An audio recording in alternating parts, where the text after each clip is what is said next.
पृथ्वी देखती है कि राजा लोग मुझ पर विजय प्राप्त करने के लिए उतावले हो रहे हैं, तब वह हंसने लगती है और कहती है, कितने आश्चर्य की बात है कि जे राजा लोग जो सभी मौत के खिलौने हैं, मुझे जीतना चाहती हैं।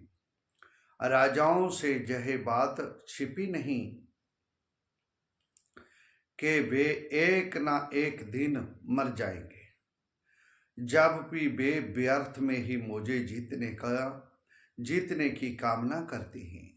सचमुच इस कामना से अंधे होने के कारण ही वे पानी के बुलबुले के समान क्षीण भंगर शरीर पर विश्वास कर बैठते हैं और धोखा खाते हैं, धोखा करते हैं, झूठ बोलते हैं, दूसरों का पैसा धन दबाते हैं। उनको अंत में बहुत दुख भोगना पड़ता है। उसके परिवार वाले दुख नहीं भोगेंगे और वे सभी दुख भोगेंगे।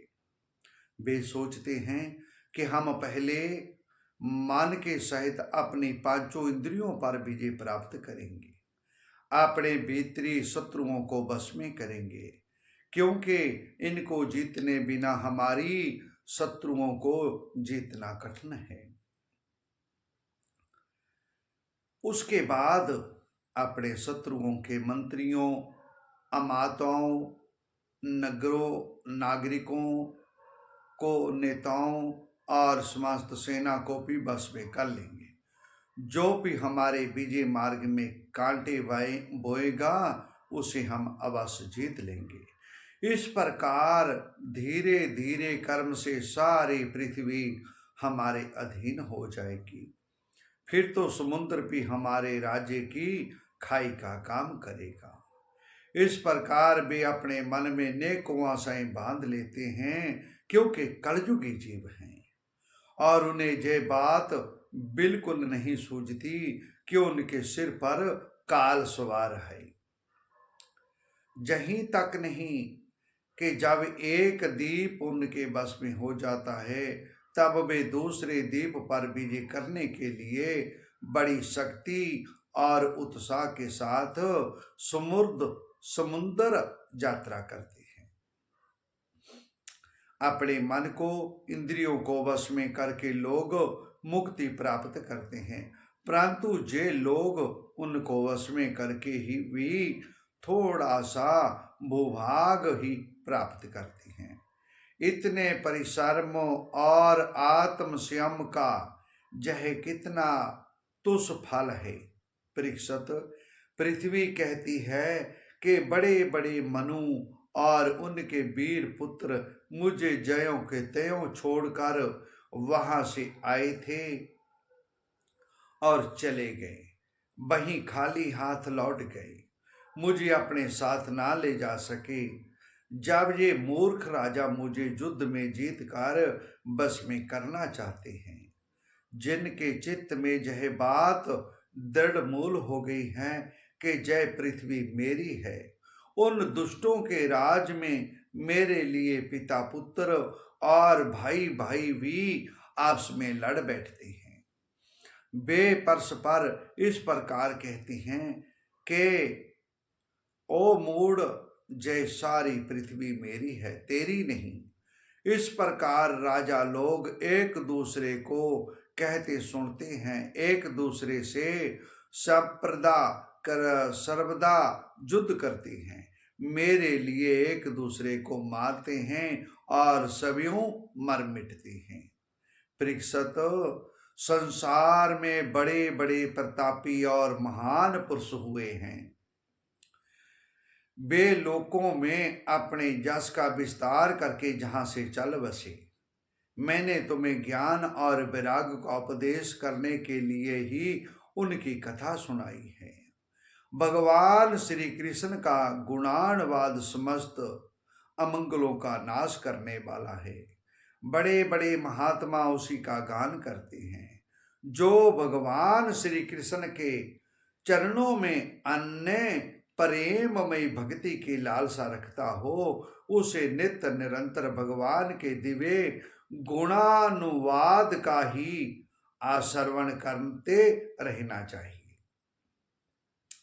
राजा परीक्षित ने पूछा, भगवान मुझे तो कलयुग में राशि राशि दोष ही दिखाई दे रहे हैं। उस समय लोग किस उपाय से उन दोषों का नाश करेंगे? इसके अतिरिक्त जुगों का स्वरूप, उनके धर्म, कल्प की स्थिति और प्रलय काल के मान और एवं सर्वव्यापक सर्व शक्तिमान भगवान के काल रूप का ही यथावत वर्णन कीजिए। सुखदेव जी कहते हैं, राजा परीक्षित, सतयुग में धर्म के 4 चरण होते हैं। वे चरण हैं सत्य, दया, तप और दान। उस समय के लोग पूरी निष्ठा के साथ अपने अपने धर्म का पालन करते हैं। धर्म सभी भगवान का स्वरूप है। सतयुग के लोग बड़े संतोषी और दयालु होते हैं। वे सबके मित्रता का व्यवहार करते और शांत रहते। इंद्रियां और मन उनके बस में रहते हैं और सुख दुख आदि द्वंद्वों में वे समान भाव से शयन करते हैं। अधिकांश लोग तो समदर्शी और आत्माराम होते हैं। बाकी लोग स्वरूप स्थिति के लिए अभ्यास में तत्पर रहते हैं। परीक्षित, धर्म के समान अधर्म के भी 4 चरण हैं। असत्य, हिंसा, असंतोष और कलह। त्रेता युग में इनके प्रभाव से धीरे धीरे धर्म के 7 आदि चरणों का चतुर्यास क्षीण हो जाता है। राजन, उस समय वर्णों में ब्राह्मणों की प्रधानता अक्षुण्ण रहती है। लोगों में अत्यंत हिंसा और लपटता का अभाव रहता है। सभी लोग कर्मकांड और तपस्या में निष्ठा रखते हैं और अर्थ, धर्म एवं काम रूप त्रिवर्ग का सेवन करते हैं। द्वापर युग में हिंसा, असंतोष, झूठ और द्वेष, अधर्म के इन चरणों की वृद्धि हो जाती है एवं इनके कारण धर्म के 4 चरण तपस्या, दया, सत्य और दान आदि आदि क्षीण हो जाते हैं। उस समय के लोग बड़े यशस्वी, कर्मकांडी और वेदों के अध्ययन अध्यापन में बड़े तत्पर होते हैं। लोगों के कुटुंब बड़े बड़े होते हैं। प्राय लोग धनाढ्य एवं सुखी होते हैं। उस समय वर्णों में क्षत्रिय और ब्राह्मण 2 वर्णों की प्रधानता ही रहती है। कलयुग में अधर्म के 4 चरण अत्यंत बढ़ जाते हैं। उनके कारण धर्म के 4 चरण क्षीण होने लगते हैं और उनका चतुर्यास ही बच जाता है। अंत में तो उस चतुर्यास का भी लोप हो जाता है। कलयुग में लोग लोभी, दुराचारी, कठोर हृदय होते हैं। वे झूठ मूठ एक दूसरे से बैर मोल ले लेते हैं एवं लालसा तृष्णा की तरंगों में बहते रहते हैं। उस समय के अभागे लोगों में शूद्र, केवट आदि की प्रधानता ही रहती है। सभी प्राणियों में 3 गुण होते हैं, सत्व, रजो, तम। काल की प्रेरणा से समय समय पर शरीर, प्राण और मन में उनका ह्रास और विकास भी हुआ करता है। जिस समय मान, बुद्धि और इंद्रियां सतगुण में स्थित होकर अपना अपना काम करने लगती है, उसमें सतयुग समझना चाहिए। सतगुण की प्रधानता के समय मनुष्य ज्ञान और तपस्या से अधिक प्रेम करने वाला लगता है। जिस समय मनुष्य की प्रवृत्ति और रुचि धर्म, अर्थ और लौकिक परलौकिक सुख भोगों की ओर होती है तथा शरीर, मान एवं इंद्रियां रजोगुण में स्थित होकर काम करने लगती हैं। बुद्धिमान परीक्षित समझना चाहिए कि उस समय त्रेता युग अपना काम कर रहा है। जिस समय लोभ, असंतोष, अभिमान, दंभ और मत्सर आदि दोषों का बोलबाला हो और मनुष्य बड़े उत्साह तथा रुचि के साथ सकाम कर्मों में लगना चाहे, उस समय समझना द्वापर समझना चाहिए। अवश्य ही रजोगुण और तमोगुण की मिश्रित वरदानता का नाम ही द्वापर युग है। जिस समय झूठ, कपट, तंद्रा, निंद्रा, हिंसा, विषाद, शोक, मोह, भय और दीनता का वरदान हो, उसे तमोगुण वरदान कलयुग समझना चाहिए। जब कलयुग का राज होता है तब लोगों की दृष्टि सुदर हो जाती है। अधिकांश लोग होते तो हैं अत्यंत निर्धन, परंतु खाते हैं बहुत अधिक। उनका भाग तो होता है बहुत ही मंद और चित्त में कामनाएं होती हैं। बहुत बड़ी बड़ी स्त्रियों में दुष्टता और कुलटापन की वृद्धि हो जाती है। सारे देश में गांव गांव में लटोरों की प्रधानता एवं प्रचुरता हो जाती है। पखंडी लोग अपने नए नए मत चलाकर मन माने ढंग से वेदों का तात्पर्य निकालने लगते हैं और इस प्रकार उन्हें कलंकित करते हैं। राजा कहलाने वाले लोग प्रजा की सारी कमाई हड़प कर उन्हें चूसने लगते हैं। ब्राह्मण नामधारी जीव पेट भरने और जितेंद्रिय को तिरपत करने में ही लग जाते हैं। ब्रह्मचारी लोग ब्रह्मचर्य व्रत से रहित और अपवित्र रहने लगते हैं। गृहस्थ दूसरों को भिक्षा देने के बदले सभीयों भीख मांगने लगते हैं। वानप्रस्थी गांवों में बसने लगते हैं और सन्यासी धन के अत्यंत लोभी अर्थपिशाच हो जाते हैं। स्त्रियों का आकार तो छोटा हो जाता है पर भूख बढ़ जाती है। उन्हें संतान बहुत अधिक होती है और वे अपनी कुल मर्यादा का उल्लंघन करके लाज हया को जो उनका भूषण है छोड़ बैठती है। वे सदा सर्वदा कड़वी बात कहती रहती है, चोरी करवाती है, कपट में बड़ी निपुण हो जाती है, पराये पुरुषों के साथ विषय भोग करती है। उनमें साहस भी बहुत बढ़ जाता है। व्यापारियों के हृदय अत्यंत सुदर हो जाते हैं। वे कौडी कौडी से निपटे रहते और सदाम सदाम के लिए धोखाधड़ी करने लगते हैं, झूठ बोलते हैं, अपने बाप बेटों की कसम खाते हैं। स्वामी चाहे सर्वश्रेष्ठ ही क्यों ना हो, जब सेवक लोग देखते हैं कि इसके पास धन दौलत नहीं रही तब उसे छोड़कर भाग जाते हैं।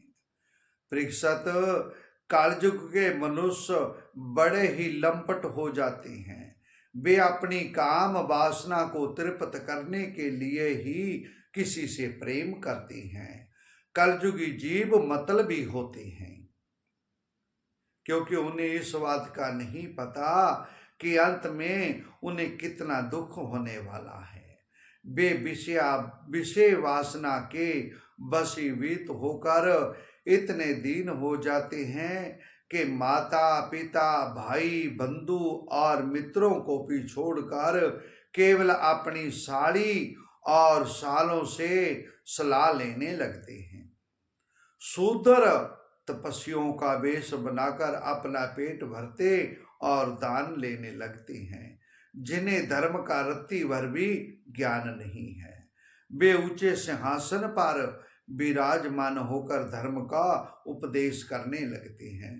फिर ये परीक्षित, कलयुग की प्रजा सूखा पड़ने के कारण अत्यंत भयभीत और आतर हो जाती है।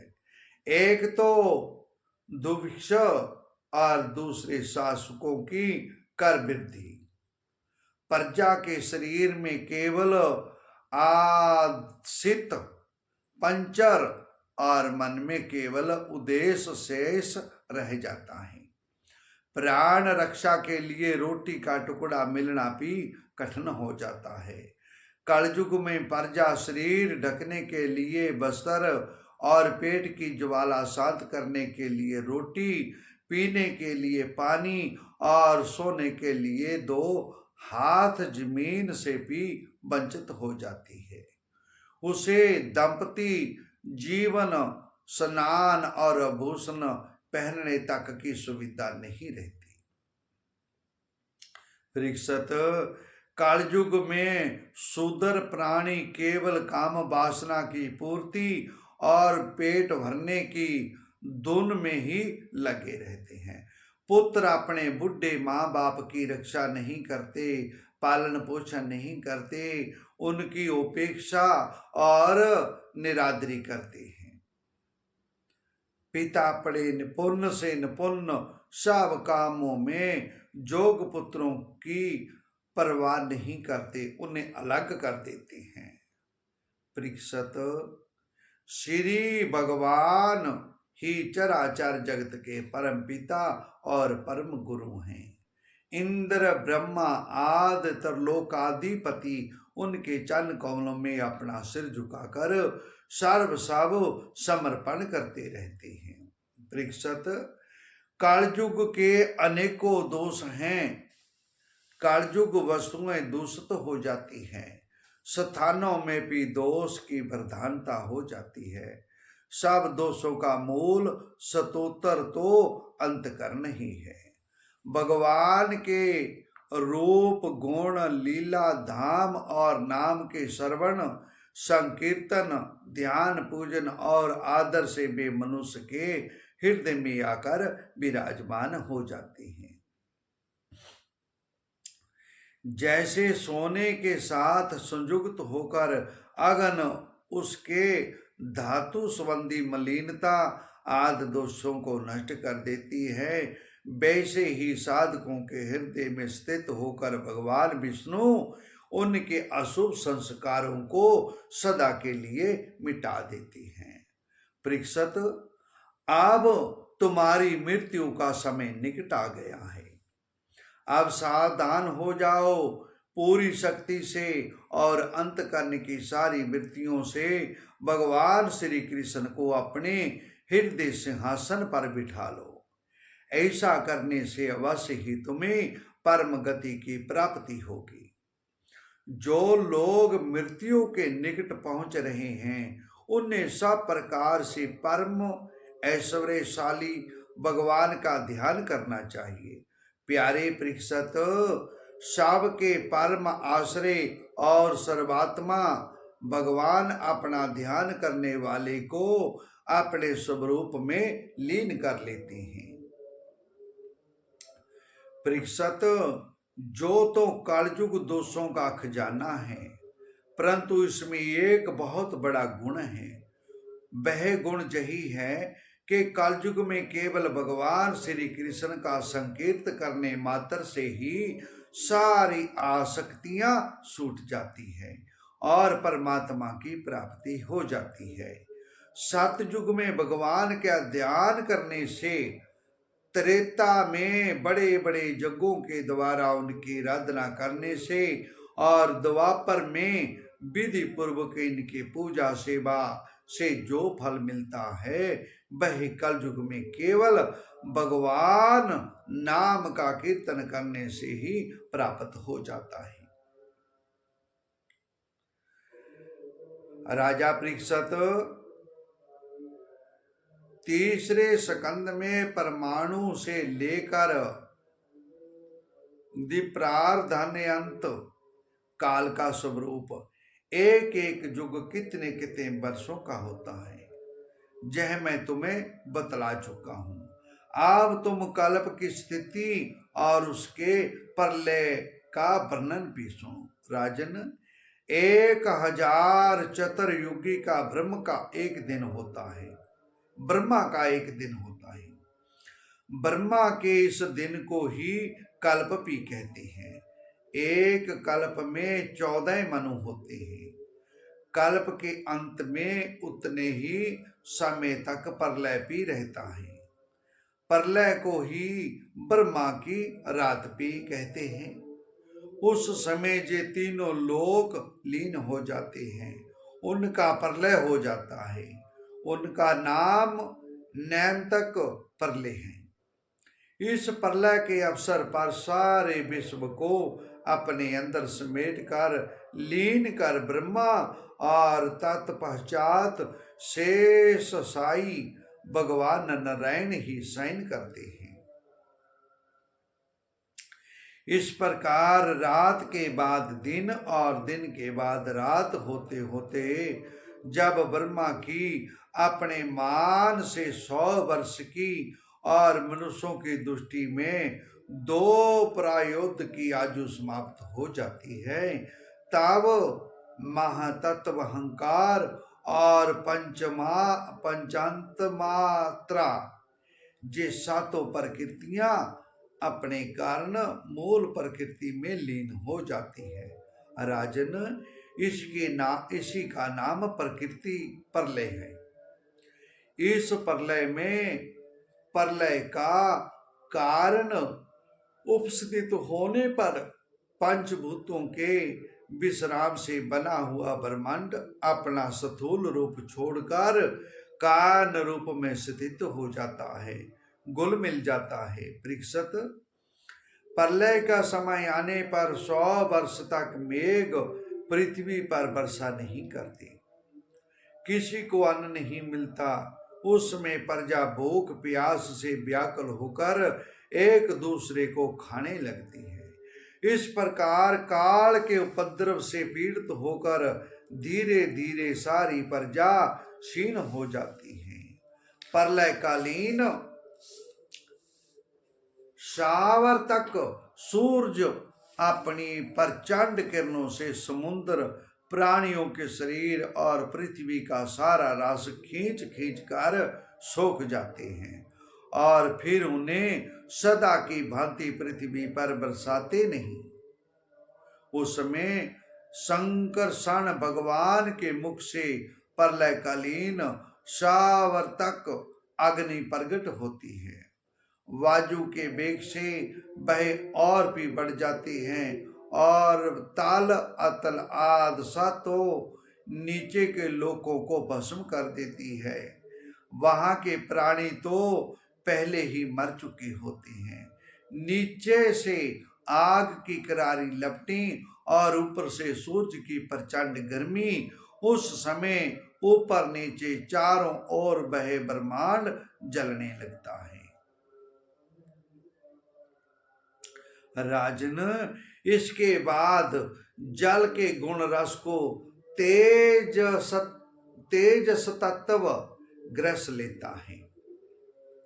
तत्पश्चात महतत्व अहंकार को और सत्व आदि गुण महतत्व को ग्रस लेते हैं। परीक्षित, जहे सब काल की महिमा है, उसी की प्रेरणा से अव्यक्त प्रकृति गुणों को ग्रस लेती है। परीक्षित, अब आध्यात्मक प्रलय अर्थात मोक्ष का स्वरूप बतलाया जाता है। बुद्ध, इंद्र और उनके विषयों के रूप में उनका अधिष्ठान ज्ञान स्वरूप वस्तु ही भाषित हो रही है। उन सब का तो आदि भी है और अंत भी, इसलिए वे सब सत्य नहीं हैं, वे दृश्य हैं और अपने अधिष्ठान से भिन्न उनकी सत्ता भी नहीं है, इसलिए वे सर्वदा मिथ्या माया मात्र हैं। परीक्षित, जागृत, सपन और सुषुप्त, ये तीनों अवस्थाएं बुद्ध की ही हैं। अंत इनके कारण अंतरात्मा में जो विश्व, तेजस और ज्ञान रूप नाना तव की प्रतीत होती है, वह केवल माया मात्र है। इसमें संदेह नहीं कि जहे पंच रूप विकार स्वाप्रिक विकार के समान ही प्रतीत हो रहा है, तो भी जहे अपने अधिष्ठान ब्रह्म स्वरूप आत्मा में भिन्न नहीं है। जैसे व्यवहार में मनुष्य एक ही सोने के अनेकों रूपों में गाढ़ गलाकर तैयार कर लेते हैं और वह कंगन, कुंडल, कड़ा आदि अनेकों रूपों में मिलता है, इसी प्रकार व्यवहार में निपुण विद्वान लौकिक और वैदिक वाणी के द्वारा इंद्रियातीत आत्म स्वरूप भगवान का ही अनेकों रूपों में वर्णन करते हैं। हे शत्रुनंदन, तत्वदर्शी लोग कहते हैं कि ब्रह्मा से लेकर तिन केतक जितने प्राणी जा पदार्थ हैं, सभी हर समय पैदा होते हैं और मरते रहते हैं। संसार के परिणामी पदार्थ नदी, प्रवाह और दीप शिखा आदि क्षण क्षण बदलते रहते हैं। उनकी बदलती हुई अवस्थाओं को देखकर जहन सचे होता है कि देह आदि भी काल रूप सोते के वेग में बहते बदलते जा रहे हैं। जैसे आकाश में तारे हर समय चलते ही रहते हैं, परंतु उनकी गति स्पष्ट रूप से नहीं दिखाई पड़ती, वैसे ही भगवान के स्वरूप भूत अनादि अनंत काल के कारण प्राणियों की प्रतिक्षण होने वाली उत्पत्ति और प्रलय का भी पता नहीं चलता। परीक्षित, मैंने तुमसे 4 प्रकार के प्रलय का वर्णन किया। उनके नाम हैं नित्य प्रलय, नैमित्तिक प्रलय, प्राकृत प्रलय और आध्यात्मिक प्रलय। वास्तव में काल की सूक्ष्म गति ऐसी ही है। हे कुरुक्षेत्र, विश्व विधाता भगवान नारायण ही समस्त प्राणियों और शक्तियों के आश्रय हैं। जो कुछ मैंने संक्षेप से कहा है वह सब उन्हीं की लीला कथा है। जो कुछ मैंने तुम्हें सुनाया है वही श्रीमद् भागवत पुराण है। इसे सनातन ऋषि नारायण ने पहले देव ऋषि नारद को सुनाया था और उन्होंने मेरे पिता महर्षि कृष्ण द्वैपायन को सुनाया था। महाराज, उन्हीं बद्री वन बिहारी भगवान श्री कृष्ण द्वैपायन ने प्रसन्न होकर मुझे इस वेद तुल्य श्रीमद् भागवत संहिता का उपदेश किया। कुरुक्षेत्र, कुरुश्रेष्ठ, आगे चलकर जब शौनकादिक ऋषि नैम सारण्य क्षेत्र में बहुत बड़ा सत्र करेंगे, तब उनके प्रसन्न करने पर पौराणिक भक्त श्री सूत जी उन लोगों को इस संहिता का वर्णन कराएंगे। सुखदेव जी कहते हैं, प्रिय परीक्षित, इस श्रीमद् भागवत महापुराण में बार बार और सर्वत्र विश्वात्मा भगवान श्री हरि का ही संकीर्तन हुआ है। ब्रह्मा और रुद्र श्री हरि से ही पृथक नहीं है, उन्हीं की प्रसाद लीला और क्रोध लीला की आवे भक्ति है। हे राजन, अब तुम जहे पशुओं की सी अविवेक मूर्ख धारणा छोड़ दो कि मैं मरूंगा।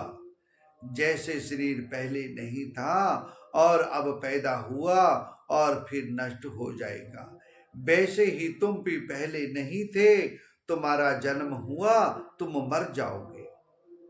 यह बात नहीं है जैसे बीज से अंकर और अंकर से बीज की उत्पत्ति होती है, वैसे ही एक देह से दूसरे देह की ओर, दूसरे देह से तीसरे की उत्पत्ति होती है।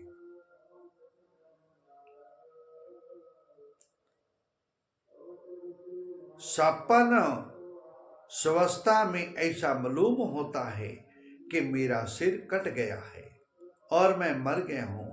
मुझे लोग शमशान में जला रहे हैं, परंतु वे सब शरीर की अवस्थाएं दिखती हैं, आत्मा की नहीं। देखने वाला तो उन अवस्थाओं से सर्वथा परे है।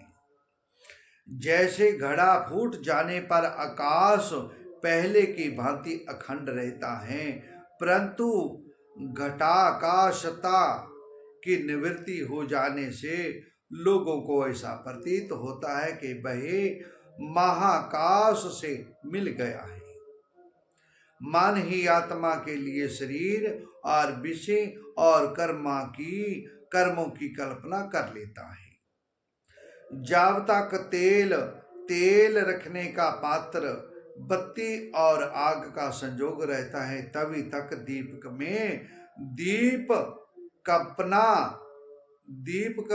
दीपकपना है।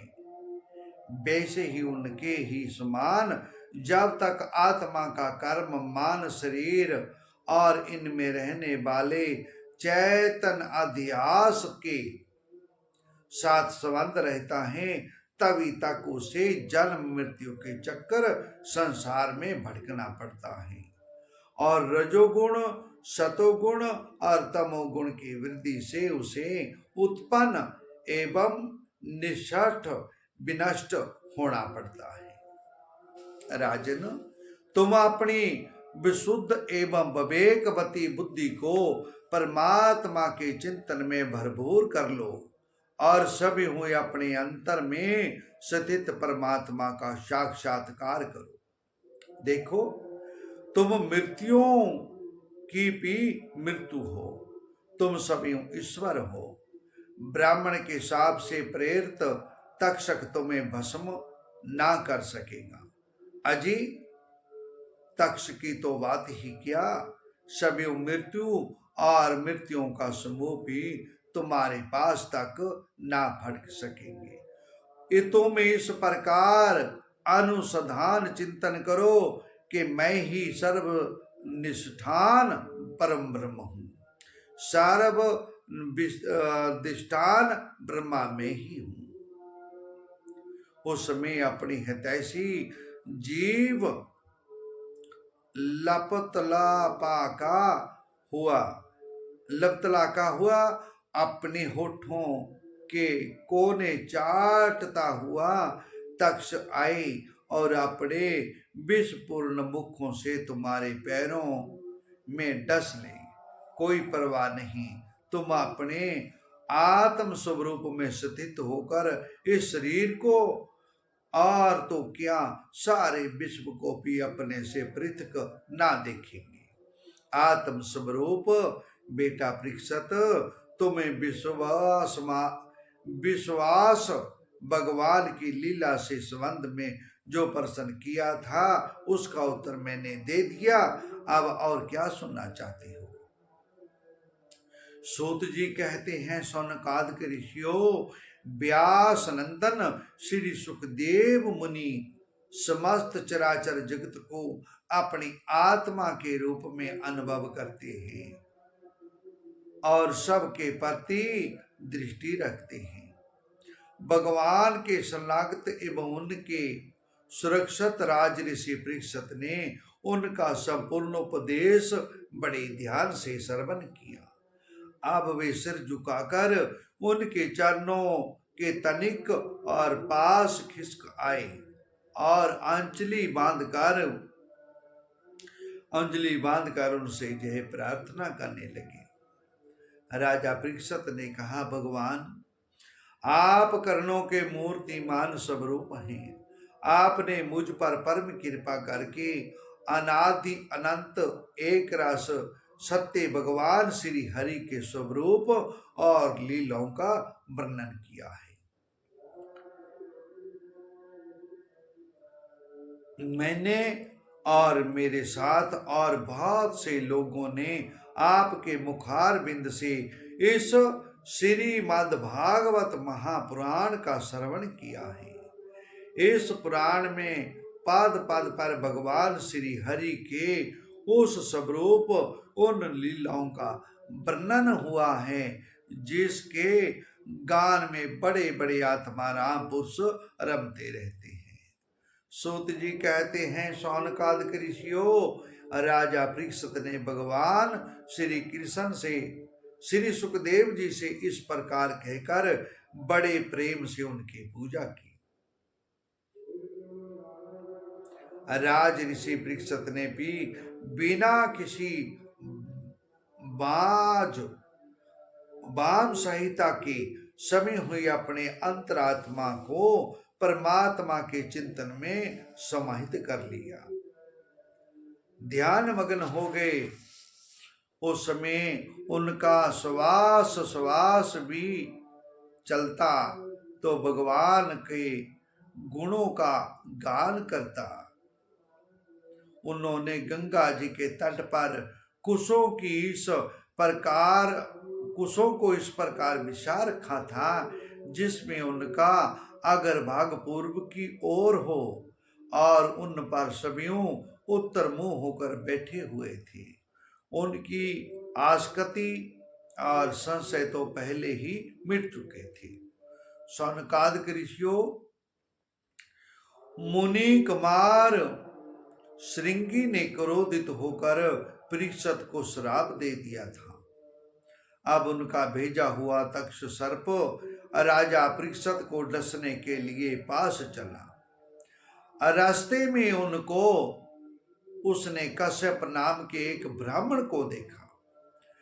कश्यप ब्राह्मण सर्व विष की चिकित्सा करने में बड़े निपुण थे। तक्ष ने बहुत सा धन देकर कश्यप को वहीं से लुटा दिया। उन्होंने राजा के पास ना जाने दिया। वे सभीयों ब्राह्मण के रूप में शिव कर कयों के बहे इच्छा अनुसार रूप धारण कर सकता था। राजा परीक्षित के पास गया और उन्हें डस लिया। राज ऋषि परीक्षित तक्ष के डसने से पहले ही बर्म में स्थित हो चुके थे। अब तक्ष के विष की आग से उनका शरीर सबके सामने ही जलकर भस्म हो गया।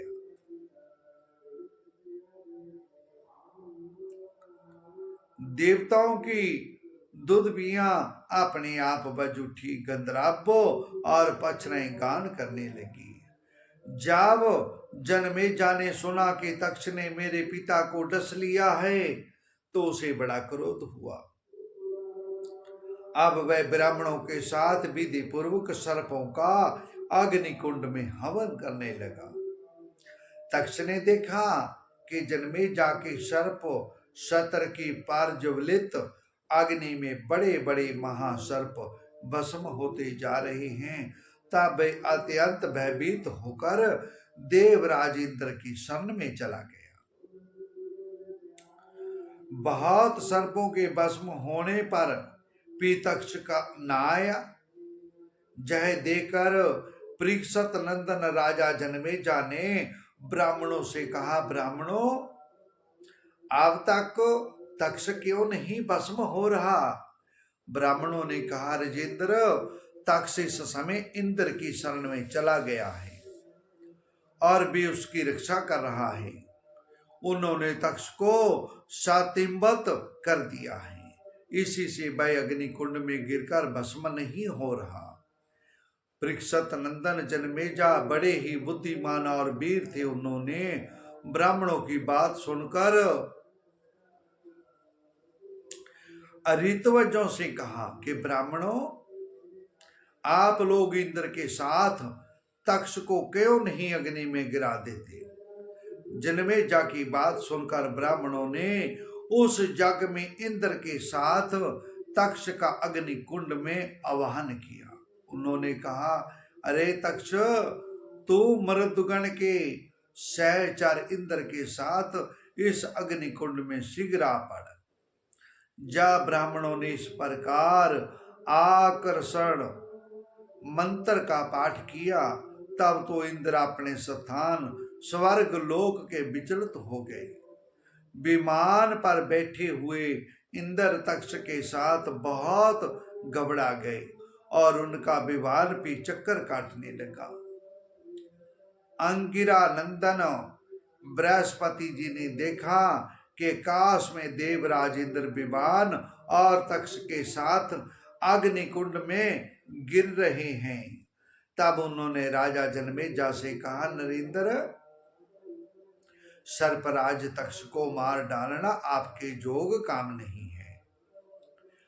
वह अमृत पी चुका है, इसलिए अजर अमर है। राजन, जगत के प्राणी अपने अपने कर्म के अनुसार ही जीवन मरण और मरणोत्तर गति प्राप्त करते हैं। कर्म के अतिरिक्त और कोई भी किसी को सुख दुख नहीं दे सकता। जन्मेजा, जो तो बहुत से लोगों की मृत्यु सांप, चोर, आग, बिजली आदि से तथा भूख, प्यास, रोग आदि निमित्तों से होती है, परंतु यह तो कहने की बात है। वास्तव में तो सभी प्राणी अपने प्रारब्ध कर्म का ही उपभोग करते हैं। राजन, तुमने बहुत से निरपराध सर्पों को जला दिया। इस अविचार जग का फल केवल प्राणियों की हिंसा ही है, इसलिए इसे बंद कर देना चाहिए, क्योंकि जगत के सभी प्राणी अपने अपने प्रारब्ध कर्म का ही भोग कर रहे हैं। सूत जी कहते हैं, शौनकादिक ऋषियों, महर्षि बृहस्पति जी की बात समान करके जन्मेजा ने कहा कि आपकी आज्ञा सिरोधार्य है। उन्होंने सर्प सत्र बंद कर दिया और देव गुरु बृहस्पति की विधि पूर्वक पूजा की।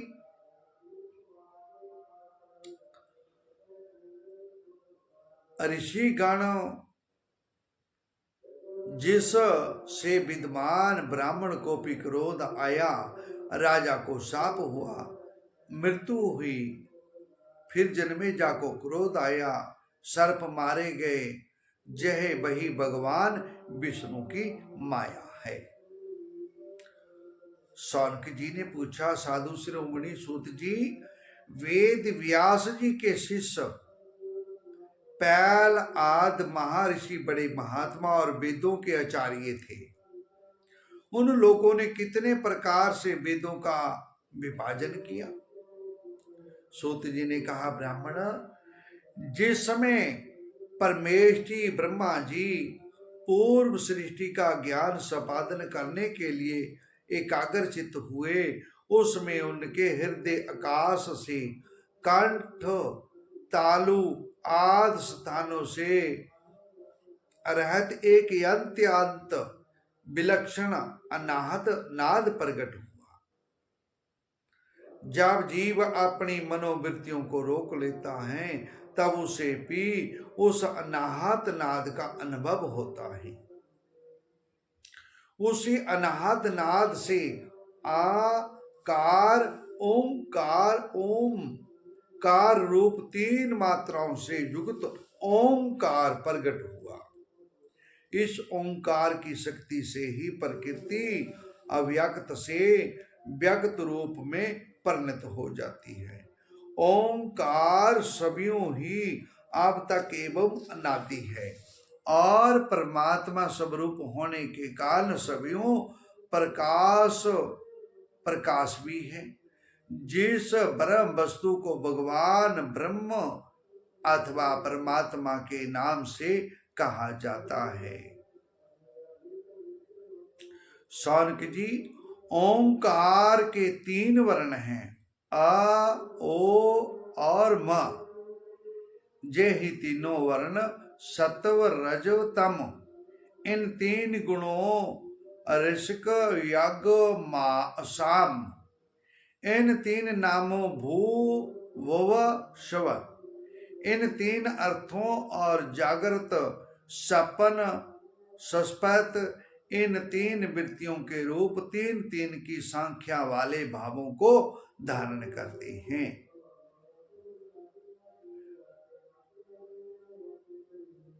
इन चार ऋजो कर्म बतलाने के लिए ओंकार और व्याहृतियों के सहित चार वेद प्रकट किए और अपने पुत्र महर्षि मरीच आदि को वेद अध्ययन में कुशल देकर उन्होंने वेदों की शिक्षा दी। शौनक जी, पैल मुनि ने अपनी संहिता के दो विभाग करके एक का अध्ययन इंद्र परमित को और दूसरे का वाशकल को कराया। वाशकल ने भी अपनी शाखा के चार विभाग करके उन्हें अलग अलग अपने शिष्य बोध, याज्ञवल्क और पराशर और अग्निमित्र को पढ़ाया। शाल्क के एक और शिष्य थे, यातुकर्ण मुनि। उन्होंने अपनी संहिता के तीन विभाग करके तत्व संबंधी निरुक्त के साथ अपने शिष्य बलाक, पैज, बैताल और बिरज को पढ़ाया था। याज्ञवल्क जी इस प्रकार उपस्थान करते हैं, मैं ओंकार का स्वरूप भगवान सूर्य को नमस्कार करता हूँ। आप संपूर्ण जगत की आत्मा और काल स्वरूप हैं। ब्रह्मा से लेकर तिर्ण पर्यंत तिनके के जरा जुज, अंडज, स्वेदज और उदिज चार प्रकार के प्राणी हैं। उन सब के हृदय में और बाहर आकाश के समान व्याप्त रहकर भी आप उपाधि के धर्मों से असंग रहने वाले अद्वितीय भगवान ही हैं। चारों सूत जी कहते हैं, शौनकादिक ऋषियों, जब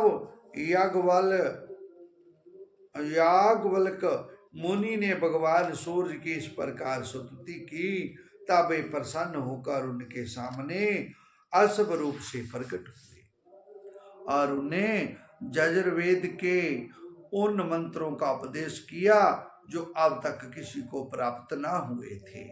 इसके बाद याज्ञवल्क मुनि ने यजुर्वेद के असंख्य मंत्रों से उनकी 15 शाखाओं की रचना की। वही वाजस्ने शाखा के नाम से प्रसिद्ध है। उन्हें कण्व, माद्यदिन आदि ऋषियों ने ग्रहण किया। यह बात मैं पहले ही कह चुका हूं कि महर्षि श्री कृष्ण द्वैपायन ने जैमिन मुनि को साम संहिता का अध्ययन कराया। उनके पुत्र थे समुतु मुनि और पुत्र थे सोवानु। जैमिन मुनि ने अपने पुत्र और पोत्रे को एक एक संहिता पढ़ाई। जैमिन मुनि की एक शिष्य का नाम था सुकर्मा। वह एक महान पुरुष था। जैसी एक वृक्ष में बहुत सी डालियां होती है, वैसे ही सुकमणि शामदेव की 1000 संहिताएं बना दी। सुकर्मा के शिष्य कौशल देश निवासी हिरण्यनाभ, पौछिंचनी और वनवेताओं में श्रेष्ठ अव्यंत ने उन शाखाओं को ग्रहण किया। उन्हीं को प्राच्य सामवेद भी कहते हैं। उन्होंने एक एक संहिता का अध्ययन किया। हिरण्यनाभ का शिष्य था कृत। उसने अपने शिष्य को 24 संहिताएं पढ़ाई। शेष संहिताएं परमश्यामी अव्यंत ने अपने शिष्यों को दी। इस प्रकार सामवेद का विस्तार हुआ था।